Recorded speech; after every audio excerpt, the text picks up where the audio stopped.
Do you ever find yourself trapped in a relentless storm of what-ifs, constantly worrying about the future with every attempt to escape these thoughts only pulling you deeper into the sea of anxiety? If you do, then you're by no means alone. For many, this isn't just an occasional concern, but a daily struggle, also known as Generalized Anxiety Disorder, or GAD for short. Regardless of whether you suffer from GAD or you just feel like worrying is taking up too much of your time and energy, I'm here to tell you that there's a way to break free from the cycle of worrying. I'm Camilla, I'm a psychologist, and in this video we're going to look at how Metacognitive Therapy, or MCT, can be used in treating anxiety and reducing worrying. MCT is all about improving our relationship with our thoughts, offering a new perspective on how to treat anxiety. Generalized anxiety disorder is characterized by excessive, uncontrollable worrying about various aspects of life. This can be anything from your health, your work, your social interactions, and everyday routine matters. It's a disorder that can lead to significant distress and that can really impact the way we live our lives. It's often accompanied by physical symptoms like restlessness, fatigue, sleep difficulties, and muscle tensions. I do have a full video where I talk much more about anxiety and what to be aware of, so if you're interested in learning more about that, I'll leave a link to it here, and I'll also make sure to link it in the end card. Now, for a GAD diagnosis, the anxiety and worry must have caused significant impairment and distress, and it must have been present more days than not for at least 6 months. But even if you don't meet that diagnostic criteria, that doesn't mean that anxiety and worrying can't have a big impact on your life. So regardless of whether you struggle with diagnosed GAD or you just feel like worrying is taking up too much of your life, MCT can help you. Compared with a lot of therapeutic approaches, MCT is still relatively new, but research shows that MCT can significantly reduce the symptoms of anxiety. And one of the main upsides for using MCT in the treatment of anxiety is that we both see that treatment works pretty quickly and that it has long-lasting effects. MCT offers a new approach to treating GAD and reducing worrying by focusing on the metacognitive model of anxiety. This model suggests that it's not so much the content of our thoughts that causes anxiety, but more so how we respond to and interact with our thoughts. So by improving our relationship with our thoughts and learning how to respond to them in a healthier way, we can reduce the impact of the thoughts and of anxiety. That means that unlike many other types of therapy, particularly cognitive behavioral therapy, which often focuses on challenging the contents of anxious thoughts, MCT focuses more on the thought processes and the relationship and interactions with our thoughts. In order to understand how MCT can help in relieving anxiety, we first need to understand the worry cycle that's often at the core of anxiety. So a worry cycle is like a loop or a circle where the thoughts and reactions keep feeding into each other. Now, everybody can get stuck in the worry cycle sometimes, which is why MCT can be helpful for anybody feeling like they want to worry less. But for people who suffer from GAD, this worry cycle is almost constantly in motion. This is what it looks like according to MCT. The worry cycle always starts with a trigger. So something happens in your life, big or small, that starts the worry process. This could be an external event or situation, or it could be an internal thought, feeling, or bodily sensation. This trigger leads on to a negative thought like, what if something bad happens? So your mind starts to focus on possible future problems or dangers. Now, these thoughts are fueled by what we call metacognitive beliefs. These are beliefs about the worry itself. The metacognitive beliefs often tell us that our worrying is helpful in some way, like that they can prevent bad outcomes or they can prepare us for the worst. But unfortunately, this constant worrying doesn't solve any problems. It just keeps the cycle going and makes us feel more and more anxious. We also see that one what-if thought often leads to another what-if thought. We'll look more at that in a moment with an example. The more you worry, the more anxious you feel. The anxiety and the metacognitive beliefs then make you think that there's even more reason to worry, and therefore the cycle continues. Let's try having a look at an example of this. So in this example, we'll imagine an external trigger event. You've been invited to a large social gathering, a friend's wedding where you'll know very few people. In this example, receiving the invitation itself can be the trigger. The thought of attending this event, mingling with strangers, or possibly being judged by others sets off your worrying. This can lead to us having negative thoughts like, what if I say something embarrassing? It's also where we see those metacognitive beliefs come into play. You see, more or less consciously, we may think that these thoughts are beneficial to us. In this example, we may think that worrying about the event will help us prepare for social interactions and essentially protect us from potential embarrassment. We may think things like, if I worry enough, laugh about every possible social mistake, I can avoid them. Now, what we often see is that the thoughts will keep escalating from that point. It's kind of like a domino effect where each thought quickly follows the last one. Now, in this example, that first thought of what if I say something embarrassing might develop into a thought of I'll probably make a complete fool of myself. From then we might think that people will laugh at us. I probably won't fit in at all, before finally coming to a conclusion like I'll be completely on my own throughout the whole event with no one to talk to. You see, in this way, your mind can spiral into imagining all kinds of social situations and awkward, uncomfortable scenarios. But the truth is, this is all just fiction that's escalated from that initial trigger thought. Sometimes this escalation of thoughts happens without us even realizing it. And finally, it's not surprising that spending all this time and energy on these thoughts, imagining and worrying about all the possible ways that the event could go wrong will lead to an increase in the feeling of anxiety. We often see that as the event approaches, the worrying intensifies. The anxiety can even manifest itself physically, leading to us feeling tense,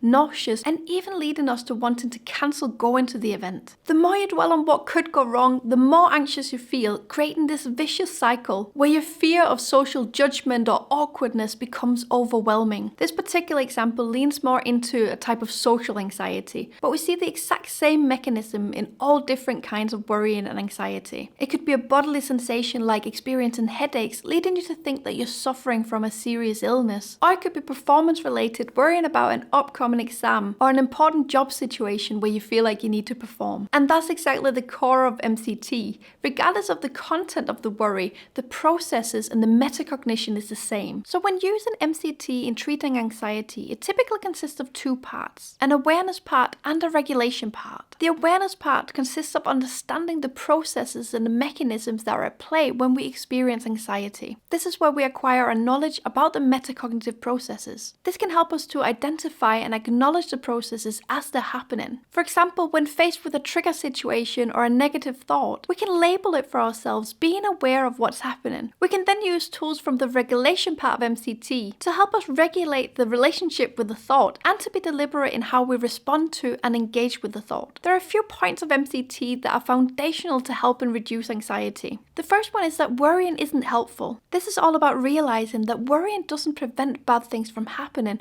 or prepare you better for them. This is the core of challenging those metacognitive beliefs that are fueling the anxiety and the worrying. The second important foundational point of MCT is that thoughts are just thoughts. This is where we learn to view our thoughts as just things that pass through our mind, not as truths or predictions of the future. This is where detached mindfulness can be useful. In detached mindfulness, we simply observe our thoughts without engaging with them. Observing our thoughts through detached mindfulness can also help us realize if we're giving more attention to a thought than we want to. It can help us spot that escalation of thoughts that we talked about before, and only when we've done that can we decide to not give the thought any more attention. And this leads us to the last core point of MCT. You control your attention. You can't always control if a trigger thought strikes you, but you always control how much attention you give the thought after that point. And therefore you control how much you allow the thought to escalate. To experience our ability to deliberately choose where we focus our attention, we can use what's referred to as attention training technique. Practicing the ability to control our attention will help us shift our attention away from unwanted negative thoughts and stops the cycle of worrying. By challenging your metacognitive beliefs about worry, recognizing that thoughts are not facts, and consciously redirecting your focus away from unhelpful spirals of anxiety, you can break the worry cycle and reduce the impact of anxiety significantly. Seeking professional MCT treatment is the most effective way of implementing MCT and seeing quick results. So if you are in a position where you're able to seek out professional help, then I do encourage you to do so if you feel like anxiety is taking too much of a toll on your life. Alternatively, you can incorporate some of the principles of MCT into your daily life to start reducing worrying and anxiety yourself. Here are 4 practical tips based on MCT principles that you can start using today. The first one is to practice detached mindfulness. This helps you to learn to simply observe your thoughts. So instead of engaging with anxious thoughts or trying to push them away, simply notice and acknowledge them without judgment. To get started with detached mindfulness, you only need to set aside a few minutes each day. Whenever an anxious thought arises, this, acknowledge it with a neutral stance like noting, there's that thought again, and then let it pass without further engagement. The second thing you can do to implement MCT into your life is to identify and challenge your metacognitive beliefs. Now, this can sometimes be difficult to do by yourself without the guidance of a skilled therapist, but sometimes you will be able to identify what the underlying metacognitive beliefs are. Common metacognitive beliefs include the idea that worrying helps you solve problems or prevent bad outcomes from happening. If you're able to identify your metacognitive beliefs, you can critically examine them by asking, is there any evidence that worrying in this way truly benefits me or changes the outcome of the situation? Often you'll find that the belief doesn't hold up, and that can be good motivation for letting the thoughts go and not holding on to them when you realize you're trapped in the worry cycle. The third thing you can do is to try practicing attention training technique. Attention training technique is designed to help you improve your attention control and reduce the impact of worrisome thoughts. It involves practicing deliberately focusing your attention on different sounds or objects around you. So if you're first starting out, the most important thing is to gain that experience of having an ability to control your attention. Again, just spending a few minutes a day will be enough to get you started. Practically, when practicing ATT, you want to pick out a few sounds around you that you can hear. Be deliberate in focus on one sound at a time, and then be deliberate in shifting your attention to another sound. This exercise helps train your brain to control where you focus your attention. The fourth and final tip that you can try to implement is to postpone your worry. Set aside a dedicated worry time every day. And if you find yourself worrying about anything outside of that time, consciously and deliberately decide to postpone the worry until that dedicated worry time. The scheduled worry time should be 10 to 15 minutes every day, preferably at the same time each day. And during that time, you can worry as much as you want. But if you find yourself starting to worry outside of that time, remind yourself to postpone the worry until the dedicated worry time. This can reduce the overall time spent worrying. And what we usually find is that thing we worried about early in the day doesn't reappear when we get to our designated worry time. You see, often thoughts and problems seem much larger in the moment than they do even just a few hours later. This cuts out much of the unnecessary worrying that we'd otherwise do during the day, and it saves us a bunch of energy. If you want to know more about MCT, I recently did a 10-part series where I dive a lot deeper into the different concepts and techniques that we've mentioned today. Here's a link to the full playlist of all 10 videos. Let me know in the comments, have you tried out MCT yet? If you have, what are your experiences with it? I continue to upload new psychological insights, tips and tools on this channel, all aimed at spreading mental health awareness and helping you improve your mental well-being. If you're not already, I'd love for you to subscribe so we can meet again. Thank you for watching this one, take care and bye for now.